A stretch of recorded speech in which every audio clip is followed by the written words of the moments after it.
Hey, Rachel. Hey, Brian. So, how was your week?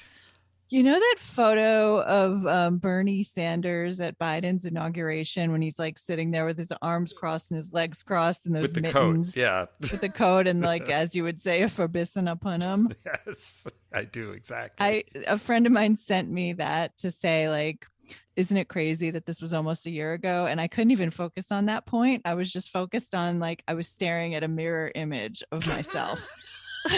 Like minus the mittens. It was like him sitting there in that iconic photo. That was a prophecy. He was basically saying to America, in 1 year, you will all look like me. And we do. And we And do. we do. Okay, let's dig deeper. It's the end of the year, and this is Nope. The podcast where we shut it down. We're just a couple of New York Jews talking about the news, beating back the blues. We made a podcast and here's why. Had to laugh so we don't cry. Come and join us for the ride. Welcome to Know.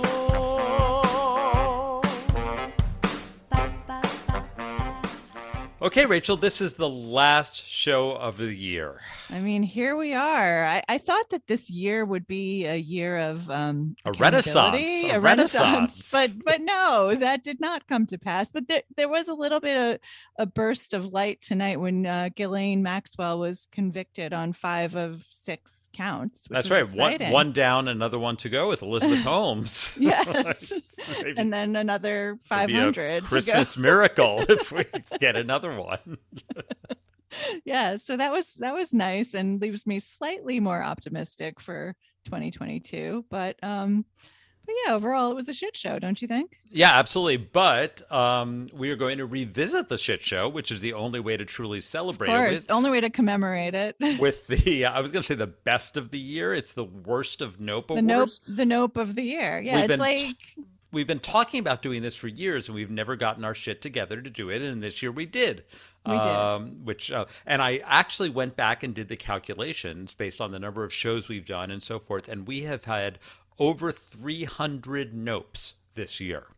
And somehow, thanks to you and your dedicated research, we found some really good ones that were fan favorites, our favorites. And they sort of were bigger stories than like they would suggest. They transcend space and time, really.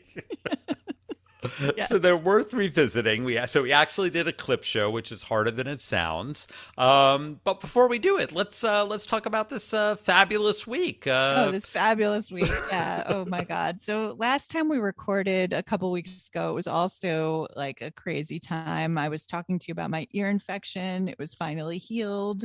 I was ready to go out and do some end of year drinks things in the city, lunch meetings. I was supposed to get on a flight for the first time in 2 years.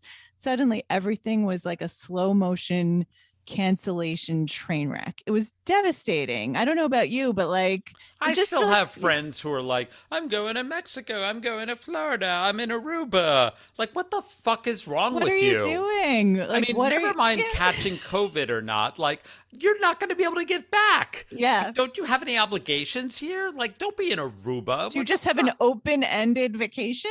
Like, I don't know. it could We it could could do end anything from anywhere. Yeah. Woo! No, Okay. you Yeah. can't. Okay. Anyway, yes. So yeah, it sucked. I was supposed to meet an editor for a nice lunch. I was excited to be having like a normal work meeting. And of course, this is like the Wednesday of the week that Omicron bore down on New York City. So I emailed him and was like, let's reschedule. And of course he understood, but I was like disproportionately upset about this. And it just kept like magnifying with each cancellation that I had to go through this week. And then it finally ended up with I canceled a birthday dinner for my friend Gerald, and then a few days later he called off the whole thing anyway because his brother he got COVID. His brother was supposed to watch Coco, and then Coco was going to be exposed to COVID. And then I was like, why am I freaking out about Coco? We're going to Florida, and like we should not be going to Florida anyway. It's a moot worrying about Coco and like the But to person be who's fair, you supposed were to be going to watching her. visit your parents. This wasn't some like frolic free-for-all that you were No, going we to. were going Right. to Delray Beach to visit my parents, and we were going to take AJ on a surprise trip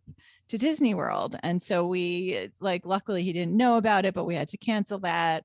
And then we were still planning on going to Florida until the last minute. And then we just like caved. We couldn't risk it. You know, the No. idea that someone could, in this day and age, get on a domestic flight unvaccinated and without a negative COVID test, it's an outrage. I can't even understand how this is a thing right now. So anyway, And yet it's a thing. It's- But look, yet it's you'll a be able thing. to go. It's all about the putting it in the proper perspective. You'll be able to go in February or March or yeah, April. we'll go in or whenever February. you It'll can be go. fine. Right, and Yeah. it'll make no difference at all in the long run. It'll make all the difference right now. So good Yeah. for you on that decision. Yeah. I spent our Christmas vacation with Doug's dad down in the Virginia Oh. coast, which was lovely, and we spent 4 or 5 days there, in which there was nothing to do. Lovely setting, lovely family, horrible Trumpy town. So I sort of hunkered down in the house, and I did what anybody would do in this kind of situation, which is that you're not going to see this coming. I bought a bunch of NFTs. Oh, really? Oh my God. That's like the thing to buy this holiday season. That Everyone's is the doing it. ultimate gift to myself. That's right. They were. Did you get a Melania Trump Be No. Best NFT? No, I bought 3 different NFTs that cost about $1.80 each. Oh, okay. Because they can. The gas was a lot more than that. But I took it as the opportunity because a lot of my business is investing in companies, a lot of whom are doing decentralized DeFi, decentralized finance right now, and I want to learn about it. And really the only way to learn about it is to actually go and do some of it. So I did money. Learning by doing. Look at you. So I assumed I was going to lose the money I put in. So I bought some ETH, some Ethereum tokens. I bought some wrapped ETH. I bought some ETH too. Yeah, like so I a could. few Oh, look weeks at you! I ago. thought you were going to make fun of me. And and I bought some NFTs, and it was fun. I learned a lot, and It's I have interesting, I have you my know? own wallet and whatnot. So finally, I decided, like, I'd been doing this sort of surreptitiously, as if like I didn't want anyone to know because I was just exploring on my own secretly how to do it. And then I decided to come out of the closet. And we had our final dinner with Doug's family. And it was Doug's dad and his sister Terry, whom you know, her husband Carl, who's wonderful, and Doug. And I said, these are all scientists or doctors or computer people, and they will understand when I start talking about DeFi. And I'm interested in their thoughts legitimately. And I told them over Christmas dinner that I had been buying NFTs, and I attempted to describe to them why cryptocurrencies were interesting. And it was as if I had tried to describe why Nazi Germany was interesting. They were like opposed to it. Oh, Like, no. or- They were like, you're a fucking idiot. They're like, this is the stupidest thing I've ever heard, and you're an idiot for falling for it. But what about Doug? Doesn't he kind of? Oh, no, he's the worst. I mean, he works at Morgan Stanley. You'd think he would at least understand that it's a store of value. I guess he believes that. But Yeah. all the other smart contracts that you build upon ETH, like he's a skeptic. I'll call them crypto skeptics. So there I was. I thought I was initiating a interesting conversation, more interesting than Del Mar city politics, perhaps, and of which my sister-in-law Terry is the mayor of Del Mar. And no, it backfired terribly on me, and I was the goat. Like it looked like a Serves you right for bringing up NFTs at Christmas dinner. That is like that's like worse than like politics. What are they? Like, Politics, no. religion, and NFTs. NFTs. Don't That's bring just a them nope. up. No, don't do that. Okay, so I give myself a nope on that. I tried. I tried to be interesting. I tried to be educated. It didn't work. I got what I deserved. Yes. Okay, Rachel, we have some notes before we get to the worst clip nopes part of of the it. year. Yeah. Yeah. Okay, so go ahead. We have some original content. Yeah. So, as I mentioned, I had hoped that 2021 would be a year of accountability for all the crimes of the Trump crime family, culminating with the insurrection. We were close. It could have been. We were It could have close. been. I mean, as yet, this has not happened. No. You know, Matt Gaetz, alleged child trafficker and insurrectionist, he's still in Congress. So is Marjorie Taylor Greene, who thinks Jewish space lasers are causing forest fires in California. And so is a guy named Madison Cawthorn, who it appears might be a Russian agent. Oh, well, okay. We just learned Sure. this week. Okay. By the way, I should for those of our listeners who are interested, the episode that was called "Fetch the Jewish Space Lasers," which was Yes. when Marjorie, that was our highest rated episode of the year. Oh, okay. The most listeners, because I pay attention to these things. Anyway, Good to know. Good so to Madison Cawthorn is the new Marjorie Taylor Greene. Yes. So he's the youngest person in Congress. He's 26. He's a MAGA guy. He's from North Carolina and he's in a wheelchair. And at first I thought it was because he was injured in combat, but it turns out he was in some kind of stupid car accident where he was like climbing over his friend while the car was in motion. They were like switching driver and passenger. It's terrible. Who among us has I not mean- tried that shenanigan? And so he's never served his country and he lied about being admitted to the Naval Academy. He said his accident made him ineligible to attend the Naval Academy when he never actually was admitted to the Naval Academy. Well, my So that lack was- of athletic ability prohibited me from being on the U.S. Olympic team. But Yes. that likewise. too, yes. And yeah, and you know, I wasn't allowed to put my art in the Metropolitan Museum because of you have no Art. talent. so this guy's never served his country. He this was the best. In 2017 he posted a photo from Eagle's Nest, Hitler's vacation home, on Instagram.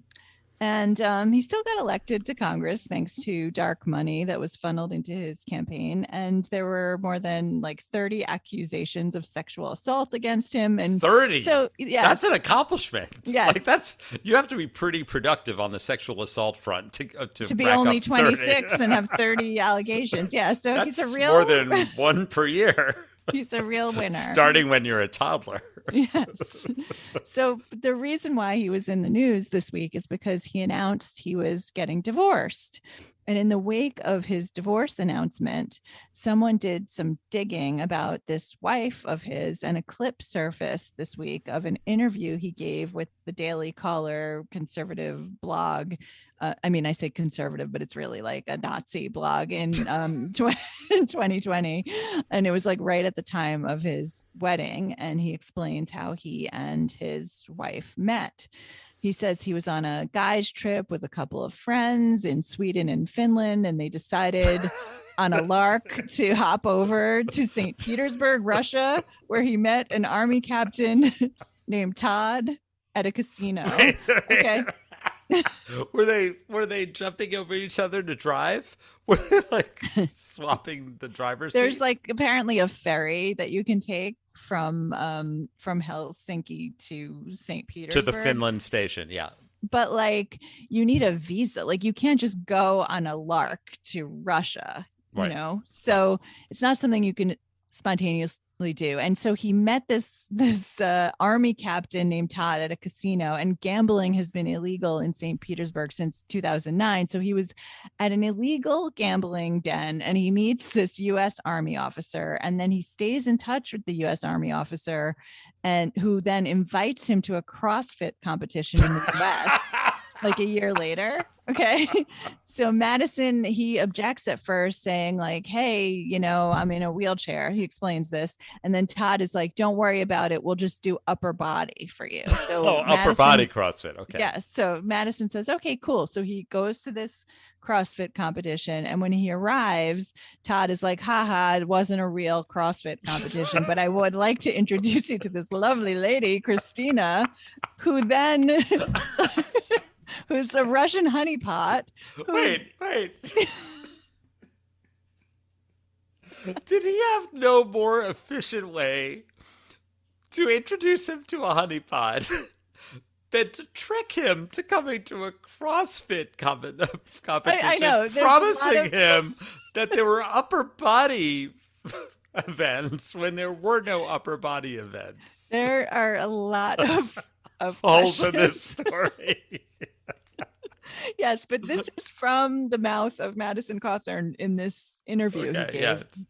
So this is how he explained it. There has to be more. This is so confusing. We'll follow up on this. This will bridge the year. We will follow up in 22 about it. So it's like The Americans, it's like, that show about the Russian agents. So like they have this whirlwind romance, they get married, then like they're divorced 8 months later. But like, how are we only finding out about this now? Like, how do we have like a very obvious Russian plan? Because this is a badge of honor to some people. This is a badge of honor. They rally around him to protect him because he's in cahoots with the same people that they're all in cahoots with. So they have no reason. What is it? The Daily Caller is going to do an expose on Madison Cawthorn? No, they're not. No, but that interview has just been out there and nobody's like investigated anything. How is this like? Well, that's what we're here for. That's why we're your finest news source. This is our calling. We're not the Daily Caller. We are the Weekly Calling.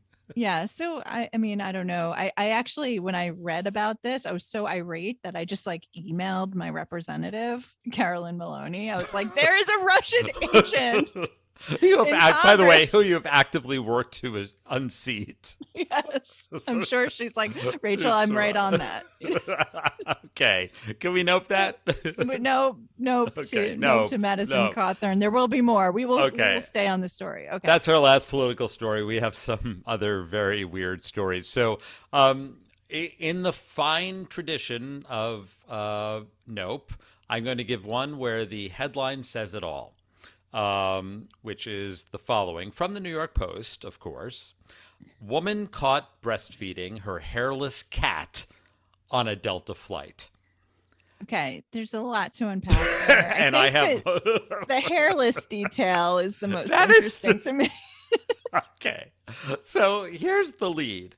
A woman who took a Delta flight recently wasn't kidding around when she whipped out her breasts and started feeding her hairless cat. Now, also, in addition to the hairless, I am not an expert on breastfeeding. In fact, I am hesitant to be the one to raise this story. You don't lactate when you have a cat, if that's the question that you have. Also, do you whip out both breasts at one time? Because my experience that is not what you do. And I don't understand. Only the amount of breast that is necessary.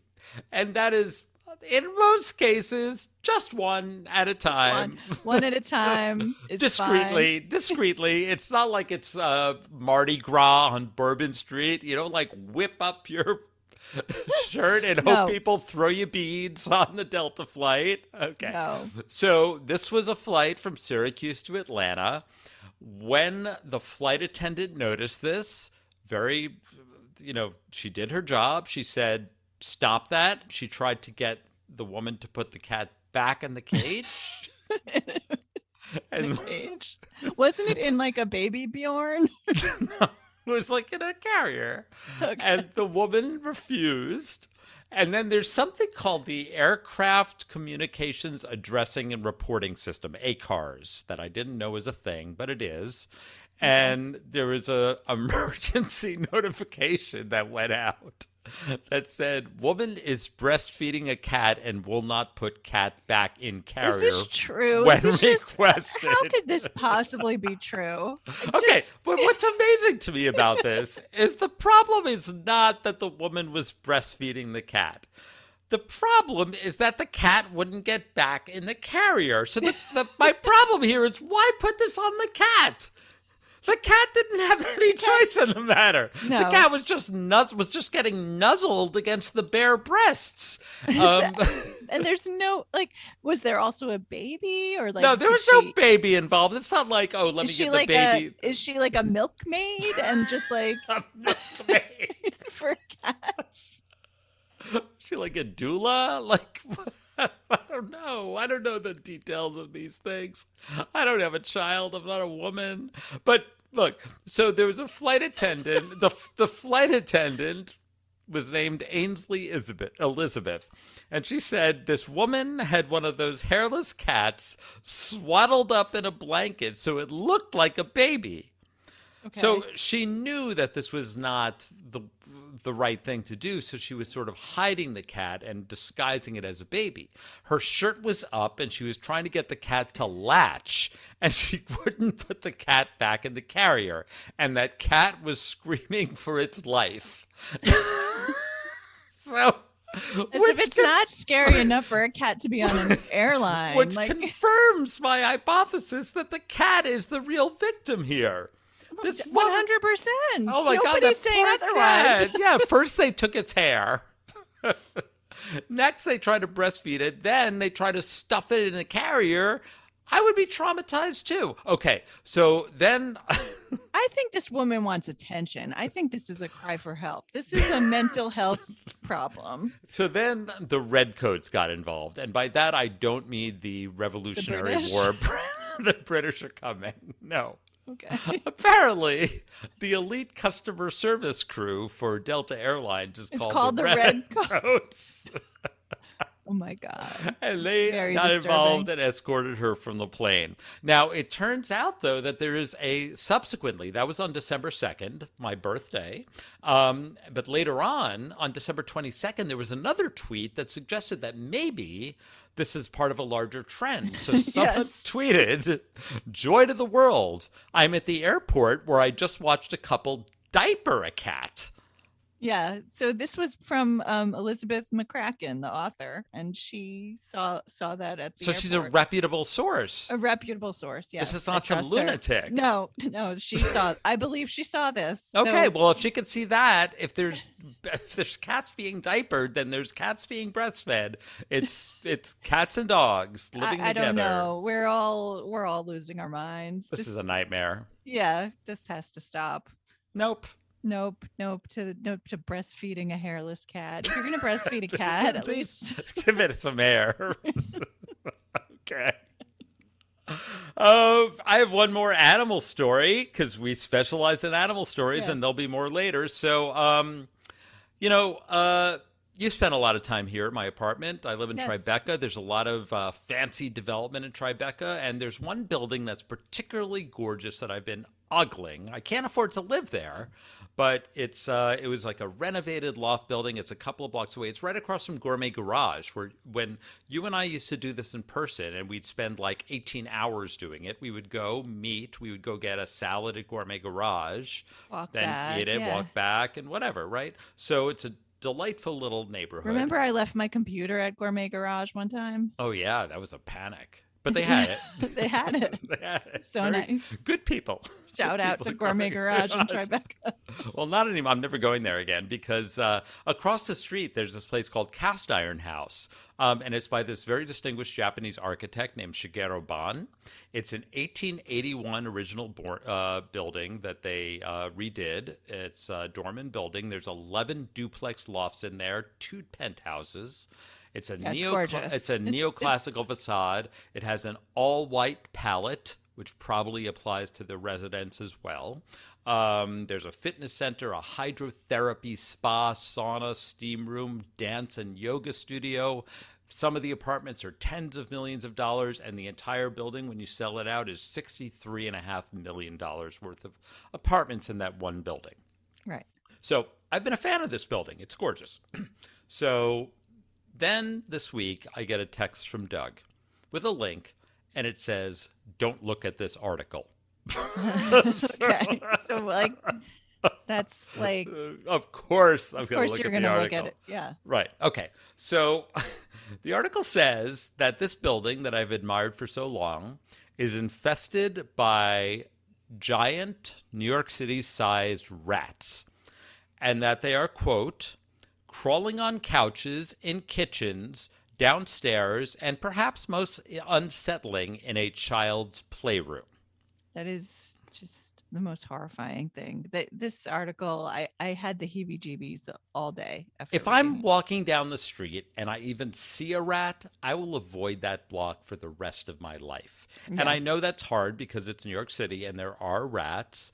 That said, I do not need to be part of them. I not need to intersect with them. I will go the other way. There are plenty of blocks in New York City to walk down. New York City is filthy. We have not figured out the technology of the rat-proof garbage can, and it is mind-boggling to me.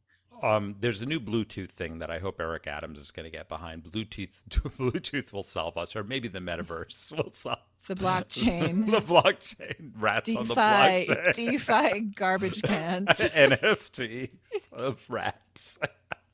So the residents are suing. The lawyer is named H.P. Sean Dweck. He says these are New York City rats. These are big boy rats. There's a picture of a rat in the living room, in the lobby communal living room. And nobody's ever going to want to buy an apartment in this building again. Of course not. And the resale value of the existing. No, of course. I could scoop one up. The fact that they're suing and that they're going public with it definitely proves to me that this is a serious problem and they're not bullshitting. Because why would they lower the value of their own real estate? Well, in the lawsuit, in the complaint, they hypothesize about what the reason for this rat infestation is, and that it's that the building is missing insulation in many areas, and there's an absence of fire-stopping sealants in the walls. It's terrible. That's kind of a problem in and of itself. That's worse. Like, what's worse than rats? Oh, no fire insulation. What could possibly go wrong here? Maybe the rats will burn at least. I mean, I'd say burn it down. Get all the humans out, burn it to the foundation. Start afresh, sage the whole area. Sage. Just let the sage catch fire and torch the building. A ceremony, clear it out. It has to go. No. Yeah, absolutely. So nope to that building, and I'll never walk on that block again. Nope to it, but also nope to the New York Post, because as if it's not bad enough to be living in a rat-infested building with rats running on your beautiful countertops, they had a rogues gallery of all the residents in the building, headshots of all of these poor people. Well, they're rich, people. Yes. But haven't they been through enough? They're rich. They're just like us. Yeah, just like us. And don't pretend like that's not a problem in NYCHA housing as well, New York City Housing Authority. Whatever. This is just the one that gets the New York. Yeah, but now whenever someone Googles these people, people are gonna know. Show up in the rat article. The rat building. Let's do some diligence on this guy who's the CEO of architect. Some company. Okay, nope, shut that down. Rachel, we have one more before we get to the notes of the year. One more. Yeah. This is very bad. So there was very sad news this week. Joan Didion died after a long struggle with Parkinson's disease, and to say she was an amazing writer would be an understatement. She was, one of the greatest writers of all time. She inspired so many people, especially women, because she's so bold with her opinions. There's no hedging ever from Joan, and she loved the word desultory. Yeah, always desultory. Nobody used desultory like Joan, and no, I love her writing. One of my favorite things that she ever wrote was she tried to say that someone ate something. I think this was in Slouching Towards Bethlehem. She said someone ate something, and she said they ate of it. Oh. And now I see that sometimes, and it's such a small extra word that they ate of it. But it changes everything. It changes everything, and I think that's the story of Joan Didion. Yes. Every syllable was artfully calibrated. So people felt this very personal connection to her, understandably, and there was a lot of posting on social media about what Joan personally meant to all sorts of people, and that's fine and good, and it's the way death goes these days, and everyone has to stake a claim and express their sadness in their own way. But one of these posts stood out above the rest, and it was just such a nope. I have to discuss it. It was from an unusual corner of the internet, golf.com, golf magazine, and the headline was this: Joan Didion didn't play golf, but her writing had qualities for which all golfers should strive. Oh, my God. Because you need a news hook. You need a news hook. SEO, baby. So I have no idea how this piece came about. I suspect the editor was like, everyone's talking about Joan Didion. We got to assign someone some story. Someone find a relationship, right? So they assigned this piece to a guy named Michael Bamberger, who I later looked up and found out that he's a golf writer. And he's definitely never read a word by Joan Didion in his entire life. He has never eaten of her prose. Eaten of her prose, right. So the lead to this article is literally a war crime. Like, he should be sent to The Hague immediately. I hope he is haunted by Joan's ghost or the rough beast that slouches toward Bethlehem, maybe for the rest of his natural life. So the lead is as follows, quote, Joan Didion is dead. She was a writer. She lived in New York for the most part, but she was Scottish in manner and method.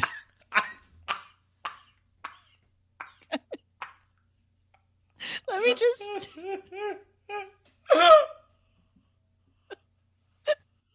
gather yourself.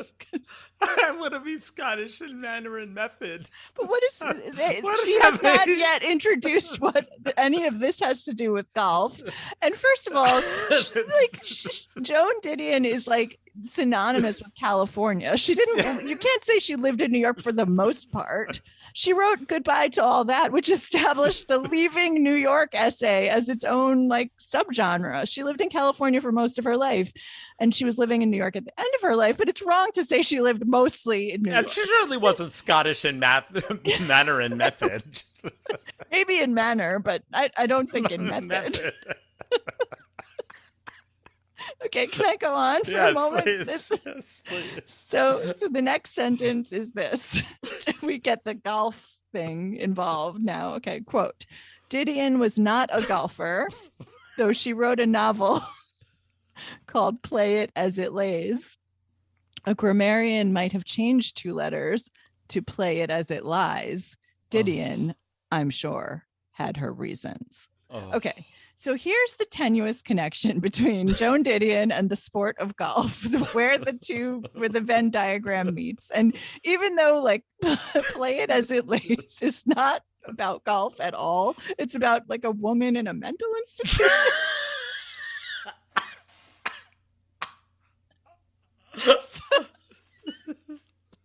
So the title of the book is actually a golf term, which I Googled it, which is never fully explained in this long piece that goes on. And the term means that you can't move the ball. You play it as it lays, right? Sure, yeah. So Michael Bamberger the golf guy, is trying to correct her grammar in the second paragraph of his article, even though Play It As It Lays is like a commonly used golf colloquialism, and everyone uses sports metaphors. But what's right? the connection between that phrase and Joan Didion's life or writing? I mean, it's just the title.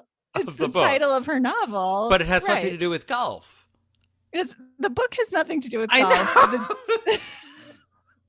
But then it just like it gets worse and worse, and it just goes on random. I think Michael Bamberger wrote this in like a COVID fever dream. Okay, this is where I need to make my disclaimer that I do have an arm's length connection with Golf Magazine, even though I have never played golf and have no interest in golf. They are a client of a company that I am involved with. I'll just say that. So I don't want to say full disclosure. So it's not really full disclosure. It was full. I would tell you everything. Suffice to say, it's like partial disclosure. Like a teaser disclosure. I have something to do with Golf Magazine. Okay. Okay. Are you defending Michael Bamberger? By no means. That's an atrocity. I agree with you completely. Okay. But I can certainly hate the player, but not the game. But not the game of golf. Not the game of Golf Magazine. Golf publishing. Okay. So anyway, nope to all of this. Nope to Michael Bamberger. Like, you should have declined the assignment. You should have played it as it lays. You should have played it as it lays. Just play it as it lays and don't write another word in your life. Okay. Nope. Shut that down. Guess what, Rachel? It's time for the Nope of the Year Awards. Oh my goodness. So exciting. This is even better than the Time Man of the Year Awards. Which is Elon Musk, was it? Yes. Okay, that's kind of a weird pick. It's kind for of a this nope. year. That's a nope That's of a the nope. year. Yeah. I Yeah. mean, I would say like the people who invented the vaccine, or was that last year? Or No, like, that's who should have gotten it yeah, for of sure. course. Yeah. Yeah, I'd say. Yep. Okay. So we have nothing to do with that. We answered nobody. Did anybody think we did? I hope not. We're not responsible for the Time Man of the Year. We are responsible for the Nopes of the Year. And I Okay. should say, these are not, it is hard to say, these are not the best or the worst Nopes of the Year, really. These are just ones that tickled our fancies as one that we would love to replay, especially because, like, even the most beloved podcasts, like I have podcasts that I love and I don't catch every week. Like sometimes you fall out, you fall in, people tell me they love my podcast, but they haven't listened in a while. That's okay. I don't That's demand okay. your full attention. Just once in a while, come back, revisit us. Maybe at the end of the year we'll catch you and we'll show you some of the fun stuff we've been up to. And so here we go with the clip show. It's very exciting, Brian. This is a new I'm innovation. vibrating in my seat right now. Okay, so We're doing animal, vegetable, mineral. okay, animal, vegetable, mineral. Okay, so animal nope of the year. Okay. Yes, we're doing animal nope of the year. And I don't think this one needs an intro. I think this one we just go back in. We'll Just go right play in. play it. Here we go. In Prince George's County, Maryland, Upper Marlboro, animal control got 5 different calls that people had spotted 5 zebras running wild, at first on the railroad tracks, but then running farther afield.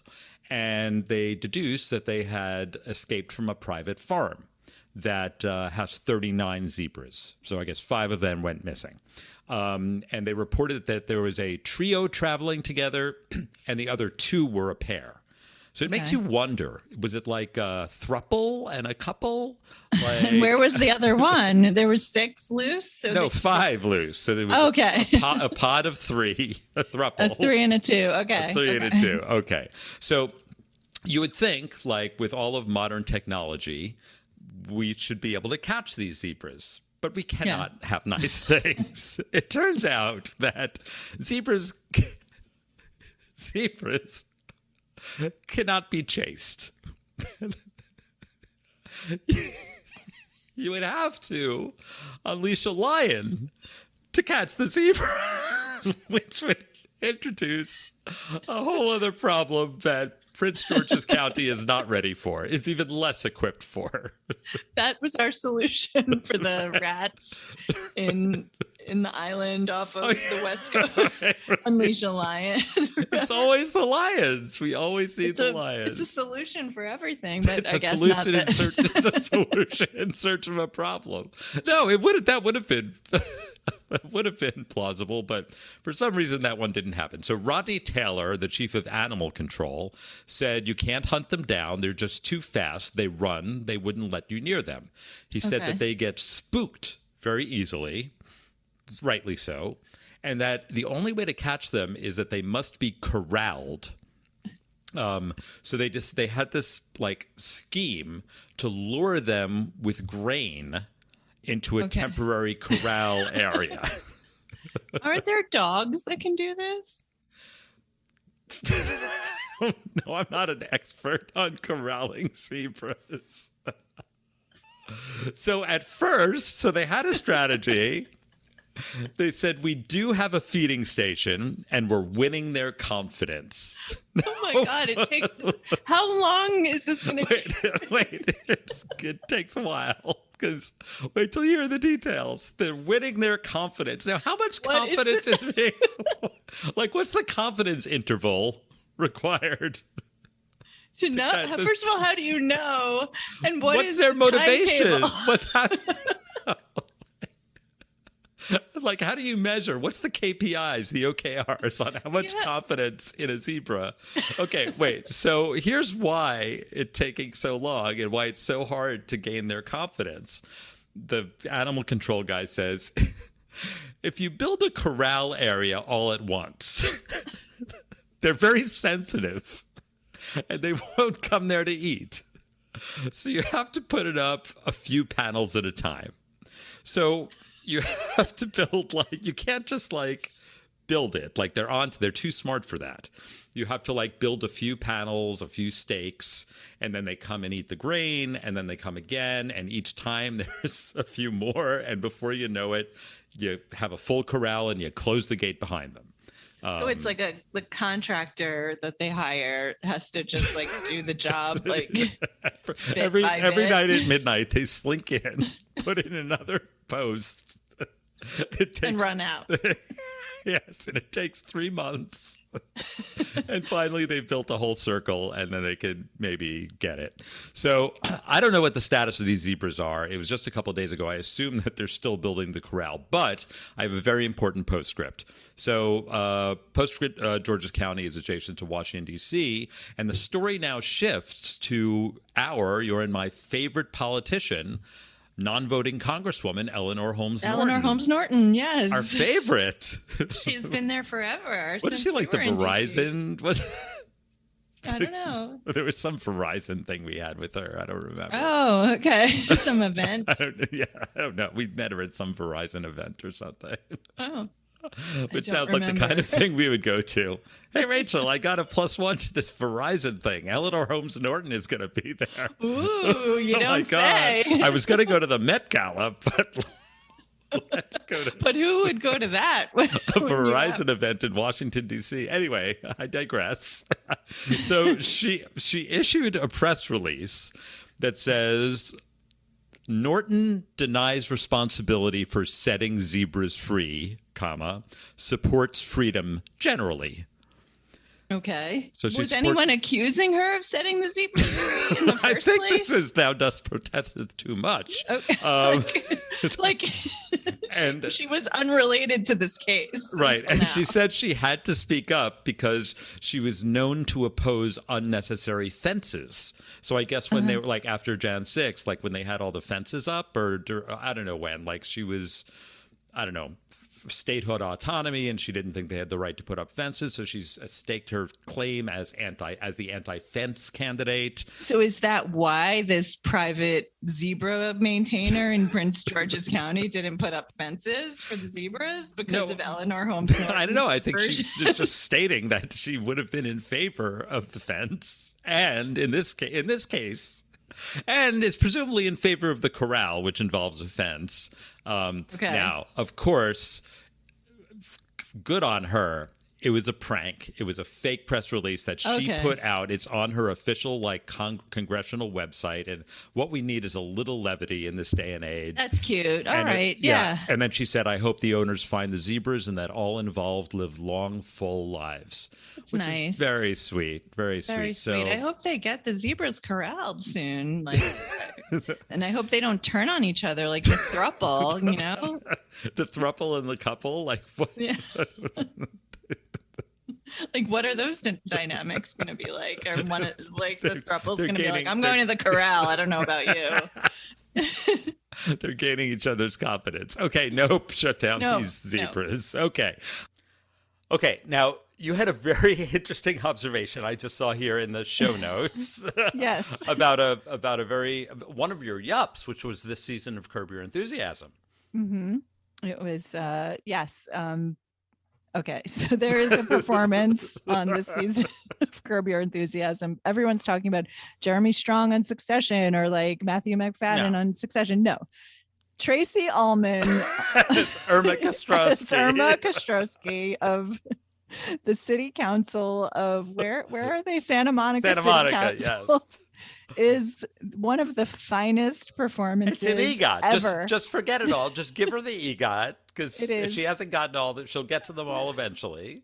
Yes. If you haven't seen this, watch it now. But my point with Irma Kostrowski is that the whole season revolves around this like fence ordinance. And here we are with this zebra story with Eleanor Holmes Norton, the representative from Washington, D.C., saying basically the same exact thing about the zebras and the fences. Couldn't have said it better myself. It's basically Larry David must have met Eleanor Holmes Norton at some social event, as we did. No, I think this zebra story inspired the whole season of Curb Your Enthusiasm. Oh, really? Maybe. Oh, really? Maybe next season there'll be zebras in it. Okay. We love that one. That's our animal nope of the Yeah, year. but wait, Now- but we have to explain that they recently were captured a few weeks ago, just a few Oh, weeks they ago. were? I Yeah, didn't there's know an that. update. Yeah, yeah. Oh, So okay, they were well- running rampant for a while. Like we thought there would be no accountability for the zebras, and they were caught. So another good omen. The zebras are caught. Ghislaine Maxwell is guilty. These are we got to read the signs. Read the signs. Okay. So next up, animal, vegetable, mineral. We were going to do mineral, but we decided to change it to inanimate object of the year. But then we Yes. realized that the inanimate object is also partially an animal story because It we was love masquerading as an animal. Well, which let's is not why, give it. Let's not give yeah. it away, right? Okay. So here's our inanimate object nope of the year. Speaking of Los Angeles, I'm going to travel around the world now to Krakow, Poland, where we haven't been lately. nice, nice transition. Thank you. So this is a story about a woman who is unnamed in this remarkable news item. I think I shared this with you. Yes. And where did you find it? It's from like I don't know. I think it was like Poland. trending on Twitter. like Poland Daily News. It was trending somewhere. Okay. So this woman calls the police and reports that there's a strange animal in her neighborhood. And the call is taken by a guy who's identified only as Inspector Adam. And later, when being interviewed, he describes this woman with desperation in her voice. She says there is a creature sitting in a tree across the road for 2 days. Everyone is scared of him, she begs. Wait, it's in a tree? It's in a tree. Right. It's a creature. It's a creature in Okay. a tree. And she says people aren't opening their windows because they're afraid it will go into their house. So the guy's first hypothesis is that it's a bird of prey, some sort of hawk or falcon who's just sitting very still for 2 days. I don't Okay. know. I guess they could do that. And no, she was sure it wasn't a hawk. So his next suggestion, of course, he said maybe it was an iguana. In Krakow, Poland? Because of course. Are they endemic Iguanas to that region? love the northern climes of the Baltic region. The famous Baltic I mean, iguana. I'm not like a biologist, but I just feel like that's not the habitat for them. No, more like the tropics. Yes. But he backs up his logic. He says years of inspection have told me that people are willing to do anything to get rid of any animal that causes trouble. Maybe someone threw out an iguana. So. And it's just hiding on it says maybe it was a cold night out and it just was on the branch and froze and it's still sitting there. So he's doubling down on the iguana hypothesis. So she's across the street looking out the window. The whole neighborhood is terrified to go outside or They're open like- their window. They're like opening their shades and peek. Like looking these at- old babushkas. Like but And they then they're keep the closing the lights shades. on quickly. Still there. Okay, so finally, Inspector Adam takes the call. He goes over to see what is actually happening, and he said he did a short search and he found a brown creature sitting on a lilac branch. It had a brown coat shining in the sun, except the poor guy had no legs or head. So there's a lot like what kind of creature has no legs or head? And it's Is like this what his report was? He's yes, like, this I'm is, not- yes, I found a brown creature with no legs or head. Comforting. And it makes you wonder, how is it adhering to the tree? Like, does it have like- suction cups or something? Right. No, I mean, if it So doesn't what- have legs or a head to balance. So anyway, he gets closer. And really, you know what I'm going to say, but I'm still going to crack up. He got closer and he realized that it's a croissant. I have so many questions. I only saw the headline of this story. Mystery animal sighting in Krakow ends up being croissant. But so I know the punchline, but I do not know any of the particulars. Like, yes, how was it up there? Why was it up there? And how did it stay for 2 days? It must be a big croissant if it's suspended on a branch. And terrorizing the neighborhood. And how could they not identify? Was no one in this neighborhood brave enough to approach the croissant to determine its origins? Had they never seen a croissant? They're used to iguanas, the great Polish iguanas, but they'd never seen a croissant before. Hard times in Krakow. So Inspector Adams said that the whole crew there was almost swept off their feet by a laughing attack. But then he concluded his tale with a very serious public service announcement. He said, it's always better to check and be pleasantly disappointed. Sometimes, unfortunately, very rarely, it's better to laugh than not to react, which can sometimes lead to a tragedy. What tragedy could possibly occur? Like, if they hadn't checked it out, there might have been an iguana there. It might have been a falcon. Who knows? Someone would come to eat the croissant, like a alligator or something. And also, how does a croissant get mistaken for a hawk? How does a croissant wind up in a tree? I don't know. Back in Port Washington, we once had a pizza on our roof. Really? Yeah, it was just the rowdy teenagers next door, probably. But Okay. it was a perfectly good pizza. I mean, they must have really hated us to throw it on the roof to give up a good pizza. I don't Seriously. know. Yeah. Okay. So nope to the whole neighborhood in Krakow, Poland. It's not the croissant's fault. What are you scared of? There's so much to be afraid of, like a croissant. You're living in like tree. a borderline fascist dictatorship there with like Russian tanks on your borders, and like you're scared of a fucking croissant. Well, you get what you deserve, I hope. Yes. Inspector Adam hope that you've learned your lesson from this experience, and maybe you should just embrace the baked goods if they show up on a tree. I hope they ate it. I hope they ate it. Okay. Nope. Shut it down.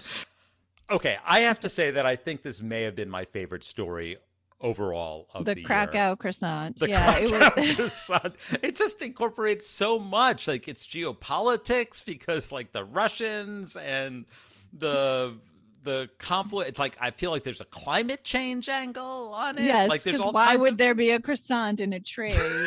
Or like why would they think it was an iguana, right? Right. Or like there's so many questions. So many different angles you can approach. Months later, we have no more answers. This is a great untold story. Yes. I think it is an unsolved mystery. When Omicron lets up, our first trip needs to be to Poland, to Krakow. To this little street. We need to go up in the tree and see it from the croissant's perspective. I think we need to do another experiment, which is put another croissant up there of our own and see how people react so we can observe it firsthand. Okay. They're used to it now. They'll be like, oh, another croissant. Okay. Before we get to our final one, you did the research to find these. I did the research to double check that there wasn't anything equally interesting, and they weren't. These were the correct notes that we're giving you, but there were a few runners-up that I wanted to share with you. So there was the Bad Art Friends, Sonia Larson and Dawn Dorland, right? There was Nicki Minaj's cousin's friend's fiance. Oh, the one with the giant balls. The one who said their testicles would explode if they took the vaccine. And his fiance left him because okay. We've done 320 stories. It's a miracle that I remember even these. Okay. There was the New Zealand bird of the year. That was a bat. There was the guy who found the shrimp in the Cinnamon Toast Crunch, but then he also found other things in the Cinnamon Toast Crunch. Those are runners up for Animal of the Year. No, I know. These are just general runners-up for the whole schmagoo here. Okay. Then there were a bunch of media projects that may or may not ever have been made. One is the My Antifa Lover book that was promoted to you on your Kindle with ads, Yes. right? Yes. The Louise Linton movie where there was spider sex or something like that, Yes. right? Yes. And then I had to get some summer music series in. This is the one we didn't do in the summer, which was Martin Briley's Salt in My Tears. Oh, that was great. I was actually thinking of proposing that as a bonus track for our Patreon supporters, of which we have none. We don't have a Patreon. Yes, we don't have a Patreon. Okay. And then there was, it was actually in 2020, we talked about the Wi-Fi enabled chastity belt, but then we had a follow-up this year where it was actually hacked by someone who was like holding it ransom for Bitcoin. Yes, because remember with the first time we talked about Wi-Fi enabled chastity belts, we were like, oh gosh, this is like at CES or something. We're like, what could possibly go wrong? And it's like, and sure enough, someone like, hacked if it can go wrong, it will go wrong. You know?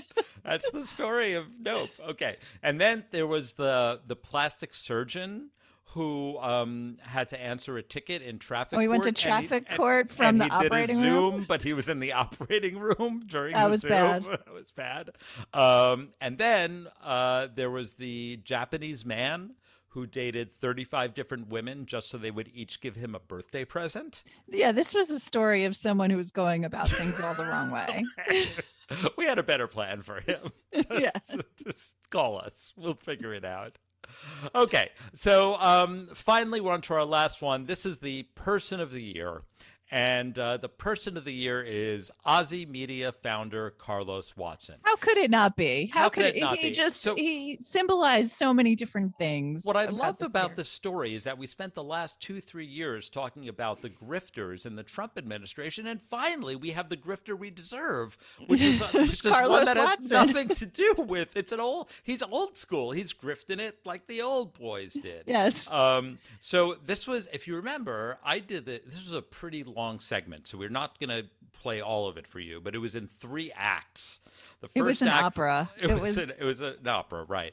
So the first act is what we've cut out. We'll summarize it for you in 30 seconds, which is why we were talking about Carlos Watson in the first place, and then we'll play the second and third acts for you, which I think delivers the payoff. So Rachel, could you remind us about why we were talking about Carlos Watson in the first place? Yeah. So what happened was there was a media equation column in the New York Times by Ben Smith talking about this very unusual thing that happened at Aussie Media.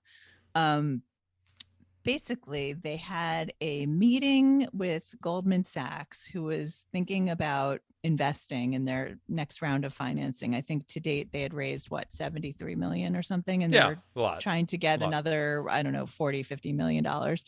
And they're on this conference call, and Goldman Sachs's bankers wanted to speak to an executive at YouTube because YouTube was their biggest, distribution partner for their contact. So they started noticing things that were very unusual on the call. The YouTube executive sent them an email from a Gmail address saying I don't want to do Zoom. I just want to do a voice call. My Zoom's not working. I can't get the tech working. It's like you're like a tech executive who can't get like Zoom to work. Okay. So they do this conference call and they notice that like his voice is being like altered through some kind of, technology. It sounds like pixelated. And then afterwards they reached out to the YouTube executive at his YouTube address, and he was like, I was not on that call. I wasn't on that call. Someone was They reached the real guy. The real guy was like, I was never the on real that guy call. was like, yeah. So that was interesting. And after that, Carlos Watson dug his heels in and said this was bullshit and unfair, and the fake news media is lying again. And then like the next day, like Aussie Media was bankrupt. Okay.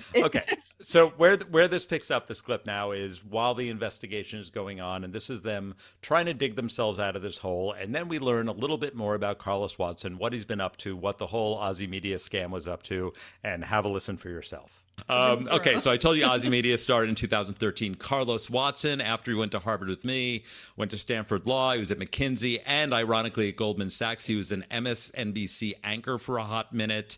I told you the company raised $83 million in VC, and in 2019 they said they had 50 million monthly unique users.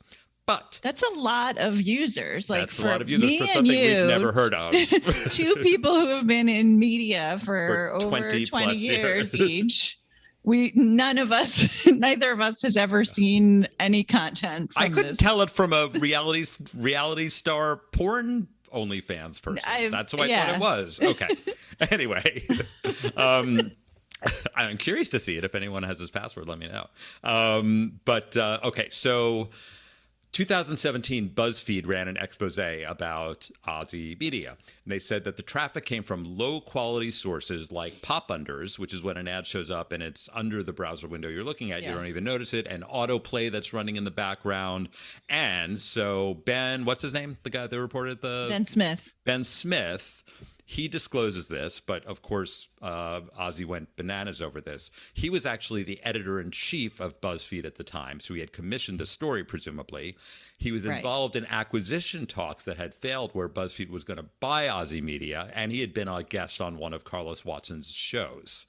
So there's all kinds of conflicts here, but at least Ben Smith is upfront and discloses them. But he said that what they were. I don't think it was bad. No, and it's not. There's no reason for him to have a grudge against them in any way. And there's no reason for him not to cover this if he reveals what his relationship was. Correct. And I think he's precluded from writing detailed story about BuzzFeed, but BuzzFeed is a tangential player in this. He can quote a story that was in BuzzFeed. Okay. Exactly. So, yes. So a little more digging. What are the real traffic numbers of Aussie Media? ComScore, which is like the Nielsen ratings, and it's a little out of date. It's not the best, but it's not nothing. Said that in June of 2021, just now, Aussie had not 50 million users, but 230,000. That's off by a factor of rounding error. 200. I don't even know what it is. The number is okay. So that's bad. Carlos Watson had an explanation for this. It was kind of a non sequitur. He said, "It's the result of our team acting pretty fearlessly to launch and grow 5 newsletters, 12 TV shows, 6 podcasts, 4 annual festivals starting next year, and the Aussie Genius Awards." Let's break that down. I've never heard of any of these things. They're sending out 5 different emails. Yes, probably for free. And we know people who have started emails that are much ado about nothing. It does just get a Substack. It's no big deal, right? 12 TV shows, which could be a YouTube It could be blog, a YouTube channel. For all we know. 6 podcasts. We know that we spend 2 hours a week on this podcast. So they have $73 million in the bank. It's no big deal to start 6 podcasts. 4 annual festivals that haven't started yet. And the Aussie Genius Awards. What the fuck is that? If I got an Aussie Genius Award, I would give it back. Give it back. With my Harvard degree and your Cornell degree. I would be like, one big bonfire. I cannot go. I don't want to have anything to do with this. Okay. So this isn't even the most galling part. I'm coming to the end of this thing here. So the most galling part is Carlos Watson's alleged ego-driven celebrity. So, and the way he propped up Ozzy in the media. So he liked to say that his show was Amazon Prime's first talk show. The only problem being it's not on Amazon Prime. It's on some third derivative video direct product that's like a YouTube add-on. Like when you subscribe to YouTube, you get some bonus content, and it's buried in the bonus content there. So Amazon threatened them and said that was improper, and they took it down. Then he claimed that it was the fastest growing talk show in YouTube history. I don't know a lot of talk shows on YouTube, but sure, fastest growing. And apparently this came from an introduction that someone made during an appearance on Good Morning America.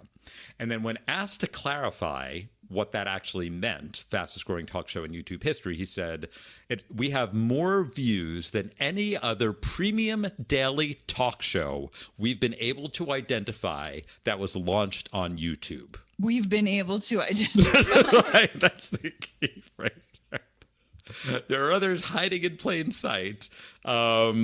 So this is an executive from their own company. They're quoting an executive from their own company saying this on Good Morning America. Yes, and that's when he has to backpedal it. He offers that clarification. Then it's obvious that something is amiss because a lot of these videos have more than 1 million viewers, but they only have 100 comments, which is not a thing. That right? doesn't. That doesn't. You get 100 comments on on a tweet you do. Like that's nothing, right? And then he has all kinds of vanity shows. So he has like 10 different shows that are all starring him. He has one called Third Rail with Ozzy that actually was syndicated and ran on PBS. He has something on the Oprah network called Black Women Own the Conversation, despite the fact that he's not a black woman. And that show somehow won an Emmy. So he is an Emmy Award winner for his chicanery. Okay. So that's the end of Act 2. Act 3 is the aftermath. The aftermath is that Goldman Sachs took no action, but Google alerted the FBI. And the FBI is investigating. They contacted Goldman Sachs. It could be grounds for all kinds of criminal charges, wire, security fraud, and a civil suit from the SEC. Their star talent, other than Carlos Watson, is Katty Kay, who had spent 3 decades as an anchor on BBC News. Yeah, I know who she is. Yeah. She's like she left journalist. BBC to go to Aussie Media. What? How did they? I guess that's where the $73 million went. It's all Katty's salary. It's Katty's kitty. And they had a documentary that was supposed to air this week on A&E called Voices Magnified, Youth Digital Crisis. There's only one digital crisis going on, and it's Aussie Media. So that was canceled. And, I was reminded of the article you wrote that was just published today, I think, about Elizabeth Holmes. And part of her defense is like mental disease or defect that Sunny Balwani was so abusive and controlling that her mental state was impacted. So right. And I think your point is that's nonsense, right? Well, it's just that I don't want to sit here and say this woman was not abused. I don't know whether she was or wasn't. How does that link to lying to your investors, the board of directors, and employees about the efficacy of blood testing technology? It just doesn't. Likewise for traffic number, whether you were for Amazon's first premium talk show host launched during a full moon. In a leap year, right? And so now they're going to claim mental distress for inflating their numbers. This is now a thing. Okay, so nope to Aussie Media, nope to Carlos Watson. Doesn't matter. We weren't classmates. He was a year older than me, but don't call me. Don't call me. I don't want to hear from you. No, absolutely not. And this will continue. That we'll. Oh, this is a story for the ages. There will be the charges will be pressed. Okay, nope. Okay, but so the story continued to get worse and worse after our initial report, and we stayed on the story, and employees started coming out of the woodwork and talking about what a nightmare it was working at Aussie Media. And a few weeks later, there was the icing on the cake. So there was a first person account in the London Review of Books about Aussie Media, written by Pooja Bhatia, who's a writer I know and overlapped with a bit at the Wall Street Journal. And I tweeted it, and suddenly there was this 6-part out of order, unthreaded tweet storm in my mentions from Carolyn Watson, who's Carlos's sister. And I don't know if you remember, Brian, but her Twitter handle was CRJMPW@yahoo.com. It was her Twitter handle was her email address from 1999, right? Yes, and she had no avatar. She was just a gray ghost, and she had just set up this account to troll people who were posting articles about her brother. So I won't read all the tweets, but the best one was tweet number 2 in the thread, when she says to me and to Pooja, I guess, "I seem to remember my brother taking you and your family out for dinner in the rain." How dare you write anything bad about Aussie Media? My brother took you out to dinner in the rain. So it got worse and worse. And just in keeping with our whole theme of no accountability for criminals, Carlos Watson is still out there. I just read an article a few weeks ago about how there's new episodes of the Carlos Watson show coming out now. Oh, who wants to watch that? Who wants to watch that? How has he, it's low-hanging fruit, how has he not been arrested or charged with fraud? Like everyone else you've dated. I didn't date him. I know. I'm thinking of other Who were you thinking of? Kalel. Oh. Oh yeah, your other like Harvard classmate. Sorry, Making you can them proud. tweet us if you want to Okay. know more of that story. Anyway, what I was gearing up to say, thank you for that addendum, is that 2021 was maybe not as awful as 2020. Not as many people died, but so disappointing in so many ways. We had a Democratic president who wasn't allowed to do anything that we elected him to do. Well, he did a lot of good things considering the obstacles in his way. Granted, Yes. but the obstacles were in his way, and we as a nation were not able to rally around things We that weren't people able to clearly do wanted to everything. get Yes. to get it done, right? Exactly. And there's still sadly people dying of COVID. Not as many as were, but one death is too many. Still people not wearing masks. Still people not getting vaccinated. Still, the Department of Justice sitting on their hands, not indicting Trump or any of his family members. I don't know how this is happening, but it's very scary as we enter this year. It's there's a lot to worry about. But guess what, Rachel? The good news is there's a reason to continue this podcast for Yes. yet another year. Yet another year. To what end, I ask? To what end? Our fans demand it. Yes. Can't Okay. stop, won't stop. Okay, that's the year end of 2021. Now let's move on to our final yups. These are the little rays of light, the little beacons of hope that got us through the week and the year. Rachel, what is Yeah. yours? Yup. Have you seen Don't Look Up on Netflix? No, I don't know what it is. Oh, okay. It's a movie by Adam A McKay. film? It's a film. It just dropped on Netflix this week. Oh, is that the one with and, Leo DiCaprio? Yes, it's with Okay. everyone. Like Meryl Streep is in it, Leo DiCaprio, Jennifer Lawrence, Jonah Hill, Kate Blanchett, like you name it, everyone's in it. And I thought it was going to be so annoying. It was going to be like that Liberian girl Michael Jackson video that had like everybody in Or it. like Battle of the Network Stars? It was going to be like something like that, like an all-star, Right. whatever. But it was so wonderful and funny and extremely disturbing. And I felt like it embodies the absurdist spirit of our times that we have tried to capture here on this podcast. So I highly recommend it. It's great. It's Great. truly I need a great something film.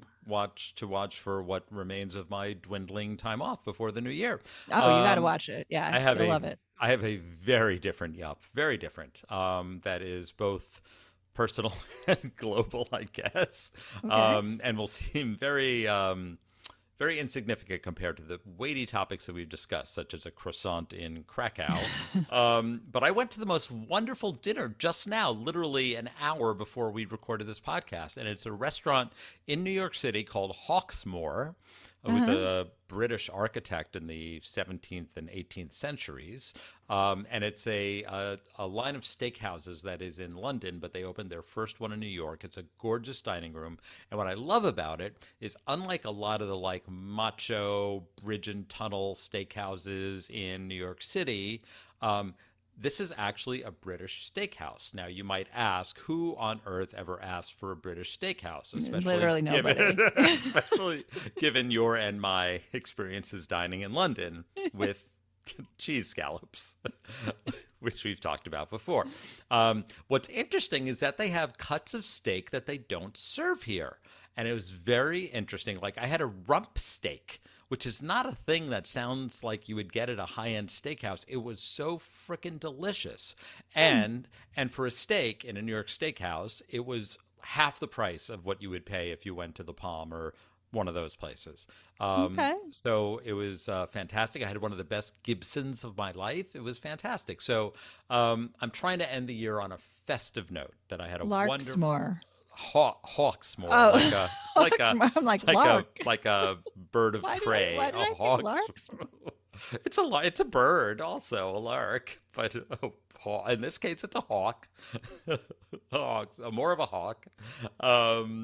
So if you're in New York City and you want a treat, I do recommend Hawksmoor on 22nd Street off Park. Okay. Not Larksmoor will be the sister restaurant. Okay. This has been, I think, our longest episode yet, but I really enjoyed recording it. Rachel, it looks like you did too. You seem like you're having a barrel of muffins there. Yeah. It's good times over here. I hope our listeners did as well.